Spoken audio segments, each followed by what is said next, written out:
kita kembali lagi bersama Billy Boon di Young on Top. Dan Lia Kristi. Oh iya bener ya. Iya gimana sih? Ini kita bahas lagi pertanyaan-pertanyaan yang masuk. Sebentar, saya pilih yang mana? Oh ini. Ini kok kayak dibombardir begini ya? Gak bisa napas ini.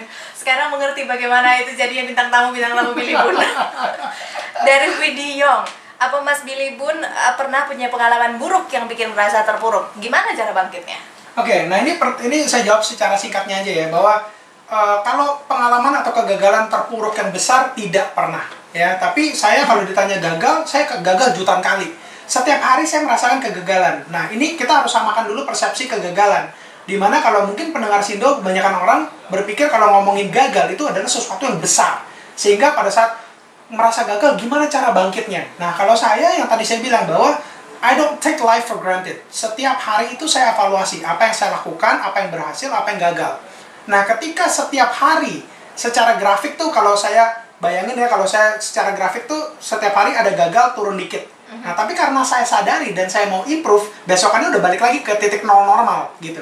Nah, banyak orang yang gagal -1 dia nggak perbaikin karena dia nggak merasa itu gagal. Terus -2, -3, lama-lama dia -1000, which is terpuruk dan dia merasa gagal. Untuk bangkit ke titik 0 susah.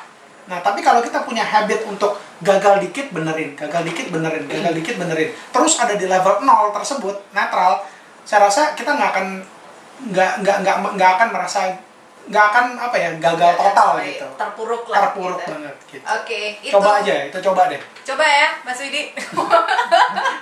Kapan lagi nyuruh orang ya? Yudi Firmansyah, seberapa penting jenjang pendidikan mempengaruhi kita dalam meraih kesuksesan?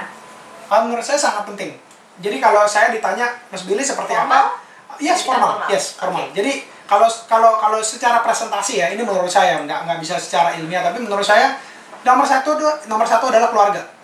Ya, jadi didikan orang tua segala macam itu sangat mempengaruhi. Memang saya nggak bisa bilang bahwa semua orang sukses itu berasal dari keluarga yang baik, tidak ya. Tapi keluarga yang baik memberikan memiliki chance yang lebih besar untuk menciptakan anak-anak yang nantinya akan berhasil. Itu nomor satu. Jadi secara kalau di saya mungkin 60-70% itu keluarga ya, mungkin 20%, 15-20% pendidikan formal, 10-15%-nya lagi network, pertemanan.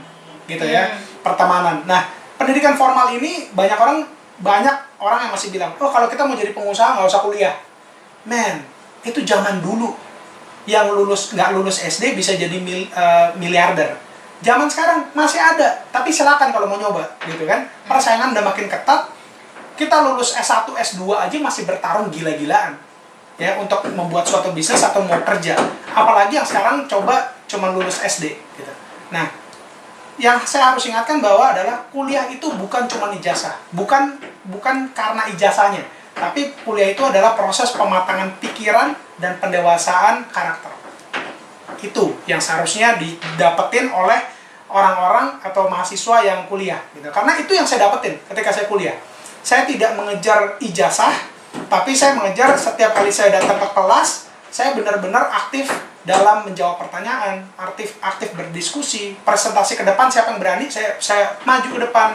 Ketika berdiskusi, bagaimana saya bisa meng-convince teman-teman saya. Nah, itu kan semua kan ada di dalam negotiation skill gitu. Gimana caranya saya mendengarkan pendapat orang lain dengan hormat gitu. Nggak pada saat orang lain ngomong terus saya di dalam pikiran udah, ini apa sih, gue kan yang paling benar, gue yang paling benar. Enggak gitu. Berusaha untuk open minded. Pada saat penyampaian pendapat, gimana caranya supaya nggak nyakitin orang lain. Which is semua itu adalah soft skill, people skill yang saya share di buku yang nonton.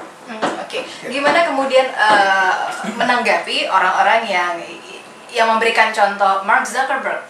Yeah. Itu dia DO gitu kan dari Harvard, atau Steve Jobs yang bahkan keluar karena merasa kuliah itu tidak bukan itu yang dia cari. Yeah. Nggak masalah.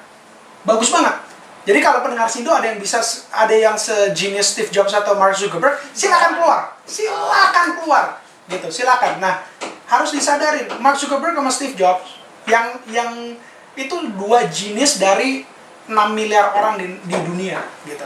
If you are one of them, kalau malam ini pendengar Sindo ada yang dengerin kita adalah salah satu yang satu genes gitu ya, atau selevel dengan Mark Zuckerberg dan Steve Jobs, silakan keluar, nggak usah kuliah. Silakan gitu. Nah, but then if you are not as good as Steve Jobs atau Mark Zuckerberg, saya saranin kuliah. Kuliah lah ya. Bill Gates aja ketika datang ke Indonesia, dia kasih ceramah umum, kuliah umum di UI, dia bilang, ya kan, kalau bisa semua kuliah, dia bilang, jangan ngikutin saya. Because he is one of the very few, gitu. Makanya, ya mereka bisa sukses. Gak apa-apa, kalau if you think that you can be successful as seperti mereka, gak usah kuliah. Oke. Ini dari Putra di Kebonjeruk. Kenapa ya dalam dunia kerja formal itu kok yang ditanya itu lebih ke background pendidikannya dan nilai akademiknya? Nggak ada yang nanyain passion. Oke, saya nanya. Kalau saya menginterview orang, saya nanya. Jadi gini. Kalau sekarang saya punya perusahaan, terus kemudian saya harus menginterview orang ya. Saya buka lowongan. Yang daftar, saya mau nyari satu jabatan ya, satu posisi. Yang lamar 1.000 orang. Saya harus mensortirnya dari mana? Apakah saya harus ketemuin 1.000 orang terus kemudian saya tanya passionnya? Tidak. Yang saya harus lihat adalah yang saya lihat pertama mungkin dia lulus apa tidak kuliahnya gitu, ngerti nggak?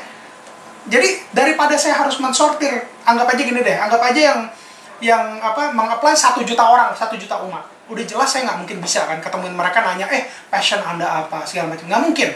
Ya, jadi tahap level pertamanya tuh apa? Yaitu sortiran dari mungkin pendidikan dulu. Terus kemudian dari pengalaman kerja, dari segala macam gitu. Setelah nanti akhirnya masuk ada 20 orang yang bisa saya interview, baru itu pertanyaannya lebih dalam. Nah, buat mereka yang bilang, oh kenapa sih harus ditanya ijazah? Ya itu keperluan untuk sortiran awal. Kan nggak mungkin saya Billy mencari satu posisi 1 juta yang apply, kemudian saya harus interview 1 juta umat, nggak mungkin. Gitu. Nah, jadi buat mereka yang tidak kuliah, tidak memiliki pendidikan, sayangnya meskipun dia punya passion mungkin lebih hebat, mungkin lebih pintar, mungkin lebih genius, bisa tereliminasi dari awal. Nah, saran saya kenapa nggak kuliah gitu loh. Kan sayang kepintaran kita, kejeniusan kita, passion kita yang luar biasa itu tersortir hanya gara-gara nggak punya ijazah gitu loh. Tapi dalam kuliah yang penting sebenarnya bukan ijazahnya gitu. Punya ijazah pun, lolos interview pun kalau ternyata akhirnya nggak passionate, nggak punya organisasi skill, nggak punya people skill yang baik, akhirnya nggak dapat juga kan? Oke, berikutnya dari MLV Revenger. Gimana caranya mengatur begitu banyak kerjaan secara sistematis? Nah, ini di sini kebetulan ada my personal assistant, ada Henry Gerson di sini. Dia aja yang suruh ngomong. Mas, Nggak, tapi intinya gini lah. Kalau saya tektokan sama my personal assistant, sama Henry, adalah kita ngeliat dari skala prioritasnya dulu. Gitu ya. Jadi kalau sekarang anak-anak muda bilang, Mas, saya mau mendingan, Mas Billy selalu bilang kalau kita kuliah tuh harus kalau mau usaha harus dari sekarang gitu. Tapi mana ini yang mesti bagi waktunya seperti apa? Usaha atau kuliah gitu. You have to set your skala prioritas dulu secara benar. Gitu. Sebagai mahasiswa ya kalau menurut saya lulus kuliah nomor 1 dulu dong. Gitu. Baru nanti usaha gitu. Nah, jadi kalau sekarang ini saya punya banyak kegiatan, tetap saya melihat skala prioritas. Mana yang lagi pengen, project mana yang paling penting, yang harus saya goalin. Siapa yang harus saya temuin dan sebagainya. Nah, dari situ baru dilihat, dipecah. Yang ini harus saya dahulukan, yang ini kedua, yang ini ketiga, dan sebagainya. Skala prioritasnya harus di-set secara tepat. Oke, sebelum kita break, saya baca dulu satu pertanyaan, nanti dibahas di segmen berikutnya. Dari Iso Siawan. Mas, pekerjaan utamanya sebagai apa sih? Tanda tanya 2.